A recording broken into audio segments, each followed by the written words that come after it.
뷰는 굉장히 좋지만 이게 통육이다 보니까 눈이 너무 부셔서 저도 모르게 자꾸 이렇게 찡그리게 돼요. 눈이 아파가지고 좀 양해 부탁드리고, 나로부터 비롯되는 삶, 나로부터 벗어나는 삶, 나로의 책장의 나로입니다.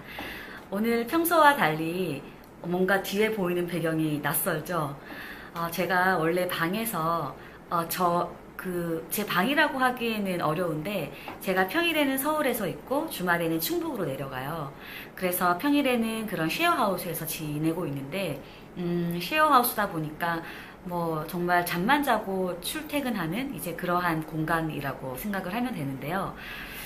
그러다 보니까 사실 저도 뒤에 막 웅장한 책장이 쫙 깔려져 있고 뭔가 세트장처럼 원하는 그런 이미지가 있잖아요. 그런데 이제 그런 게 아니다 보니까 아니에요. 이건 다 핑계입니다. 다 핑계고 제가 게으른 탓입니다. 제가 일주일에 최소한 1, 2회 정도는 책을 읽고 리뷰를 하고 추천을 해드리려고 했는데 지금 거의 뭐 한두 달에 한 번씩 찍고 있죠. 그래서 이 목걸이가 바로 저의 오늘 주제와도 연관이 있는 하나의 포인트라고 할 수가 있는데, 오늘 저는 그 머릿속 목소리에 대해서 얘기를 해보려고 해요.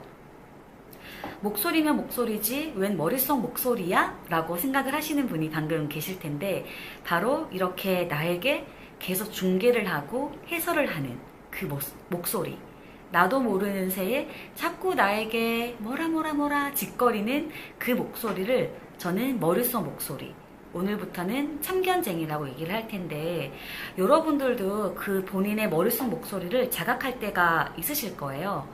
예를 들어서 밥을 먹을 때도, 음식을 먹을 때도 나는 당연히 그냥 음식을 먹을 뿐인데 머릿속 목소리가 중계를 하죠. 이건 뜨거워, 맛있어, 맛이 없어, 그릇이 예쁘네, 여기 인테리어 예쁜데, 계속 중계를 해요. 내가 나의 눈으로 이 상황을 보고 있음에도 불구하고 계속 중계를 하는 거예요.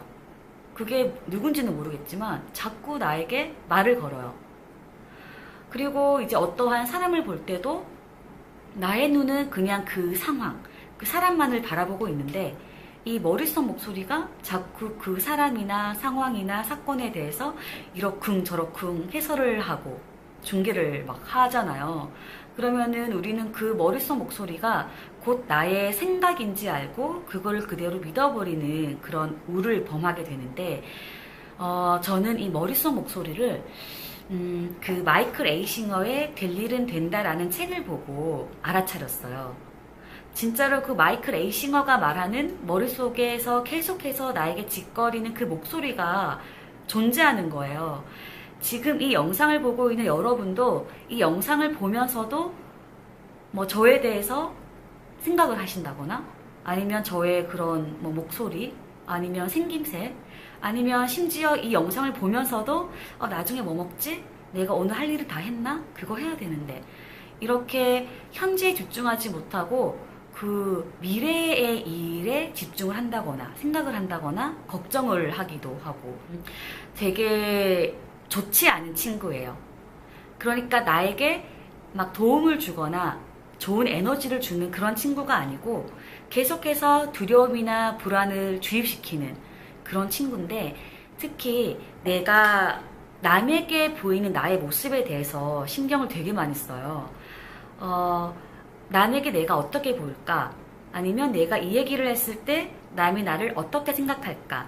이제 이러한 생각을 굉장히 많이 하게 만들어요.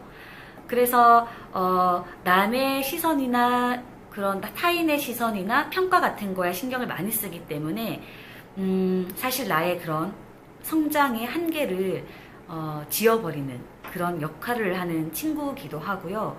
그렇기 때문에 이 머릿속 목소리를 알아차리는 게 굉장히 중요한 작업이에요.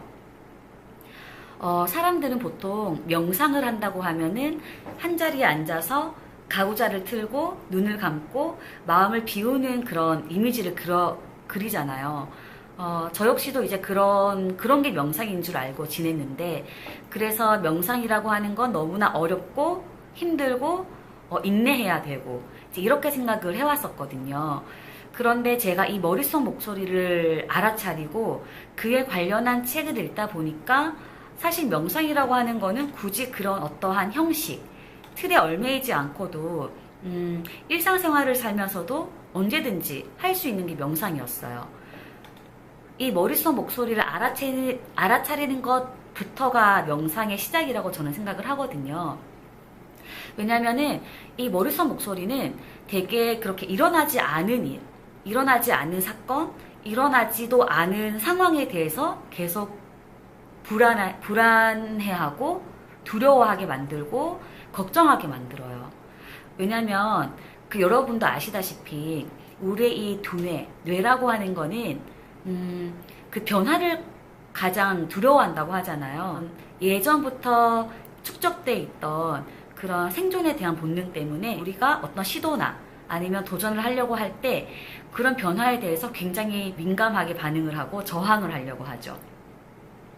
우리가 운동을 새로 시작을 해야 된다거나 아니면 공부를 해야 된다거나 아니면 저와 같이 이렇게 유튜브를 하는데 일주일에 한두 번은 꼭 촬영을 하려고 마음을 먹었지만 한두 달에 한 번씩 촬영을 하는 것처럼 이렇게 어떤 시도나 변화를 하고자 할 때 머릿속의 목소리는 말을 해요. 귀찮아. 그걸 왜 해? 지금도 충분히 좋은데. 아니면 오늘은 피곤해. 날씨가 좋지 않아. 이러면서 굉장히 수만 가지의 핑계를 대면서 우리 스스로를 그 자리에 안주하게 만들어요. 더 이상 성장을 하지 못하게 만들고 어떠한 그런 한계점에 갇히게 만들어 버리죠. 보통 우리가 미래에 대해서 불안하다거나 두려움을 느낀다거나 그런 걱정, 우려 이제 이런 걸 느끼는 이유는 사실 어떠한 상황 그 자체라기보다는 상황에서 느끼는 감정 때문에 그렇거든요. 상황은 똑같아요. 상황은 똑같은데 객관적이고 그냥 현실 그 자체일 뿐인데 우리가 어떠한 상황을 마주했을 때 두려움을 느낀다거나 막 밤에 잠을 못 잘 정도로 스트레스를 받는다거나 이런 것들은 전부 다 그 상황에서 기인되는 감정 때문에 그러는데 그 감정이 바로 생각에서 흘러나오는 거예요.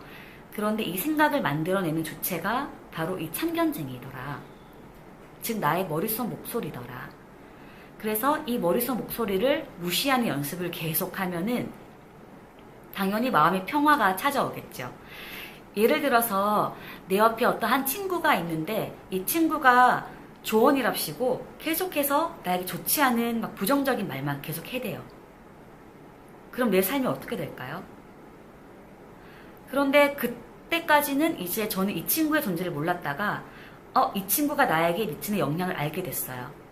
그러면 당연히 이 친구를 이제 멀리하고 무시하고 이제 이 친구의 말은 그냥 흘러버리는 연습을 하게 되겠죠.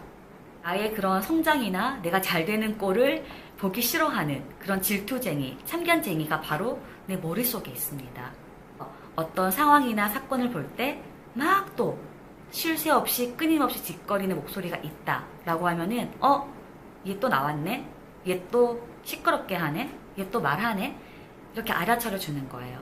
이 생각과 나를 분리시키는 연습을 계속 하는 거예요.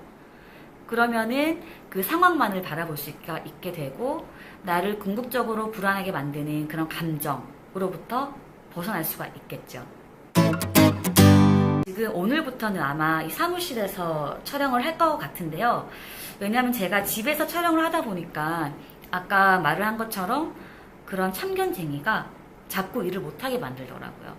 계속 침대에 눕게 만들고 그냥 의미 없는 인터넷 서핑이나 하게 만들고 아니면 피곤하다는 이유만으로 아니면 준비가 되지 않았다는 이유만으로 아니면 뭐 씻지 않았고 화장을 하지 않았다는 이유만으로 자꾸 이거를 못하게 만드는 거예요.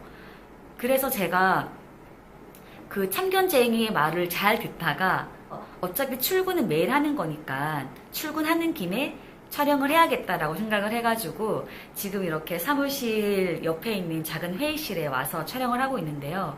그래서 이제 이 목걸이도 이제 그 회사 출입카드거든요. 그리고 여기 보면은 이렇게 뷰는 굉장히 좋지만 이게 통유리다 보니까 눈이 너무 부셔서 저도 모르게 자꾸 이렇게 찡그리게 돼요. 눈이 아파가지고. 좀 양해 부탁드리고, 저는 이 유튜브를 지속적으로 할 수 있게 만드는 힘을 약화시키는 참견쟁이로부터 벗어나기 위해서 이 사무실에서 촬영하기로 마음을 먹은 거고요. 나를 그냥 주저앉게 만드는 그 참견쟁이로부터 어떻게 벗어날 수 있는지에 대해서 저와 같이 알아갔으면 좋겠습니다. 마음으로부터 놀아나는 나로부터 벗어나는 방법을 저와 함께 이야기 나누고 싶으신 분은 오늘 영상 좋아요 눌러주시고 구독하기 부탁드리겠습니다. 네, 나로부터 비롯되는 삶, 나로부터 벗어나는 삶, 나로의 책장이었습니다. 안녕.